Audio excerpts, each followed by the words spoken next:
So துலாம் ராசி உங்களுக்கு வரக்கூடிய மாற்றங்கள், யூனிவர்ஸ் தரக்கூடிய மாற்றங்கள் என்ன அப்படின்றத பார்க்கும்போது, ஃபர்ஸ்ட் ஆஃப் ஆல் உங்களுக்கு ஏற்பட்ட நெகட்டிவான மனிதர்களா இருக்கட்டும், ரொம்பவும் நெகட்டிவான வைப்ரேஷன்ஸா இருக்கட்டும், எனர்ஜிஸா இருக்கட்டும், நெகட்டிவான சில காரியங்கள் இல்லை சில பொருட்கள் உங்க வாழ்க்கையில ஒட்டுமொத்தமா என்னெல்லாம் நெகட்டிவிட்டி இருக்குதோ, அது எவ்வளோ பெரிய நெகட்டிவிட்டியா இருந்தாலும் அதெல்லாம் உங்க வாழ்க்கையில இருந்து முழுவதுமா கட் ஆக போகுது.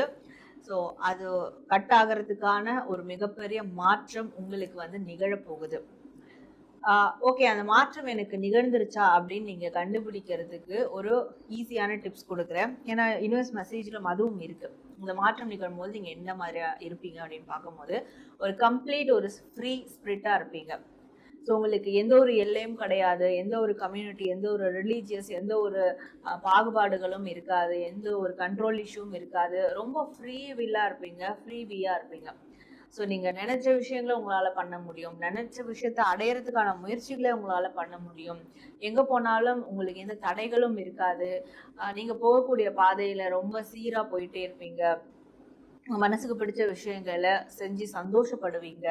எந்த ஒரு தடைகளும் தடங்களும் இருக்காது.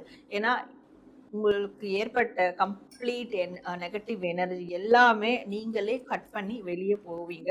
அண்ட் நீங்க அதை பண்ணலனாலும் யூனிவர்ஸ் கண்டிப்பா அதை வலுக்கட்டாயமா உங்களுடைய நெகட்டிவ் எனர்ஜி எல்லாத்தையும் கட் பண்ணி வெளியே தூக்கி எறிய போகுது. ஸோ